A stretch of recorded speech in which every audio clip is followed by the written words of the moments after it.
Air merupakan salah satu medium penting dalam kehidupan manusia, bukan sahaja dari segi minuman dan makanan, malah melibatkan sektor pertanian yang menyumbang pendapatan utama negara. Air juga merupakan salah satu sumber tenaga yang boleh diperbaharui secara semula jadi. Air digunakan sebagai medium hidroelektrik untuk menjana elektrik melalui pembinaan empangan. Pencemaran air dan kekurangan bekalan air bersih merupakan salah satu isu hangat di Malaysia. Pelbagai cabaran dan halangan yang dihadapi oleh pihak tertentu bagi menangani isu ini.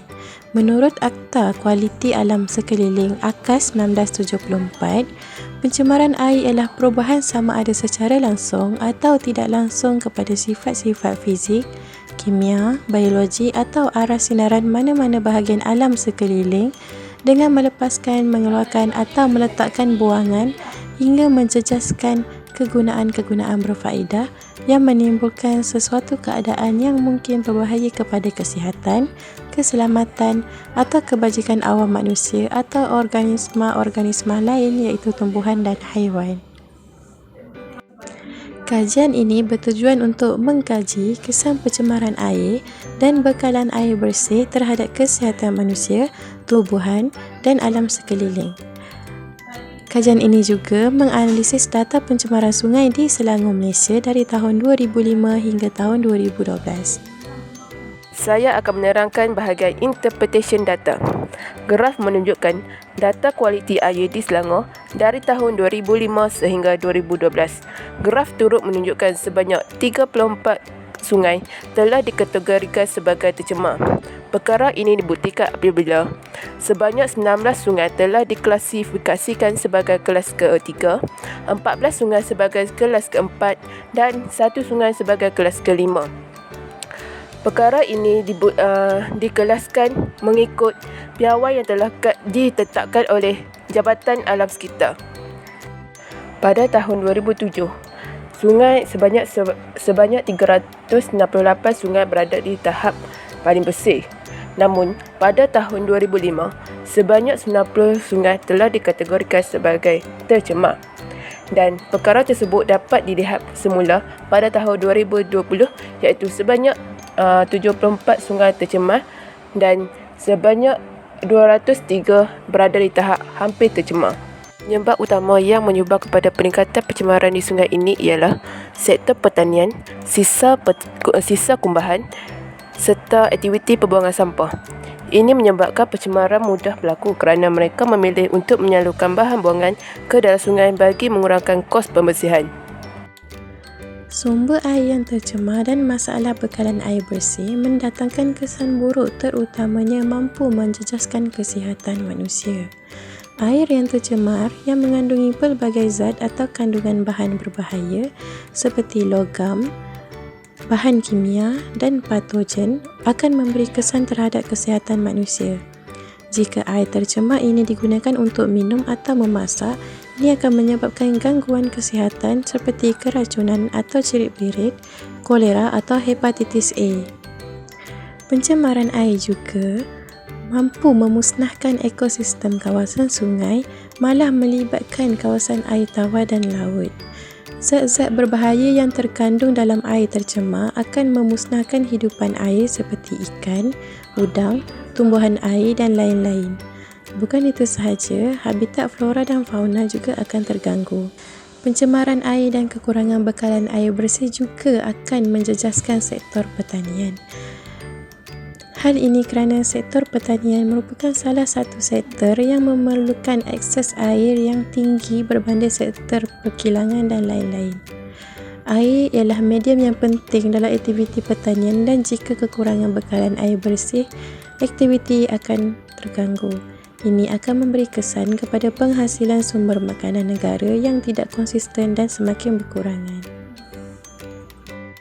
Terdapat beberapa halangan atau had daripada kesan terhadap penggunaan tenaga boleh diperbaharui, iaitu air kepada kehidupan seperti manusia dan flora fauna. Antaranya ialah ramalan hujan dan kepasan. Hujan memang sukar untuk diramalkan secara tepat Dan kepasan juga merupakan faktor yang tidak dapat diramalkan dengan mudah. Kepasan ialah kehilangan air melalui penyejatan tanah dan penguapan, dan kehadiran hujan, iaitu satu-satunya cara semula jadi untuk menggantikan air yang hilang. Jika hujan yang tidak mencukupi, sistem penuaian mungkin tidak dapat memperoleh bekalan air yang mencukupi dan memerlukan pemikiran alternatif atau sumber air tambahan. Selain itu, penyelenggaraan. Meskipun memerlukan masa dan tenaga yang relatif kecil, sistem penuaian air perlu dijaga secara berkala. Hal ini disebabkan oleh risiko pertumbuhan alga dan nyamuk boleh terjadi yang memerlukan tindakan pencegahan dan penyelenggaraan yang berkala.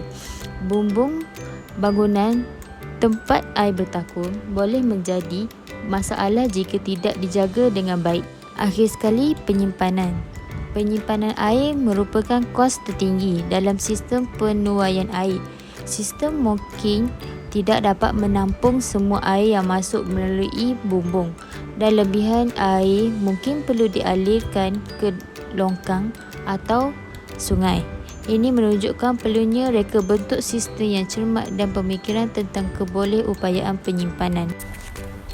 Demi generasi yang akan datang, pelbagai langkah haruslah diambil bagi mengatasi isu berkaitan krisis air. Antaranya ialah pihak kerajaan haruslah menguatkuasakan undang-undang yang lebih tegas, manakala undang-undang yang sedia ada perlu diperketatkan lagi supaya pesalah mendapat hukuman yang setimpal dengan kesalahannya. Seterusnya, memperkasakan pendidikan mengenai penjagaan alam sekitar.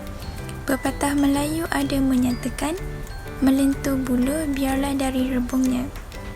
Begitu juga apabila kita ingin mendidik generasi muda supaya tidak melakukan pencemaran. Pendidikan mengenai kepentingan alam sekitar terhadap kehidupan manusia dan tahap kebergantungan kita kepada satu-satunya alam yang kita boleh diami ialah signifikan. Langkah yang terakhir adalah dengan menganjurkan kempen kesedaran dalam kalangan masyarakat. Oleh itu, pihak kerajaan dan bukan kerajaan haruslah bekerjasama antara satu sama lain dalam menganjurkan kempen kesedaran dalam kalangan masyarakat supaya dapat meningkatkan kesedaran kepada mereka tentang bahayanya pencemaran air kepada manusia. Selain itu, media massa maupun media cetak juga memainkan peranan yang penting dalam membantu meningkatkan kesedaran tentang kepentingan air dalam kehidupan manusia. Dengan ini, diharapkan agar masyarakat dapat memupuk sikap cintakan alam sekitar. Kesimpulan daripada kajian yang kami kaji ialah air merupakan sumber kehidupan yang penting, menyokong pelbagai aktiviti manusia seperti pertanian, perikanan, perindustrian dan lain-lain. Namun, pencemaran air semakin meningkat berikutan sikap tidak bertanggungjawab oleh beberapa pihak. Oleh itu, pencemaran alam sekitar di negara kita haruslah segera ditangani melalui kerjasama daripada semua pihak. Alam sekitar ialah anugerah Tuhan kepada manusia dan harus dipelihara dengan penuh tanggungjawab. Tidak boleh dikorbankan dalam arus pemodenan dan pembangunan. Jika masalah ini diabaikan, ia akan merugikan manusia walaupun mereka hidup dalam kemewahan. Oleh itu, menjaga alam sekitar daripada pencemaran memerlukan kerjasama, kesedaran dan perhatian daripada semua lapisan masyarakat. Diharapkan generasi akan datang dapat menikmati keindahan dan kelestarian alam sekitar yang menjadi anugerah kepada manusia.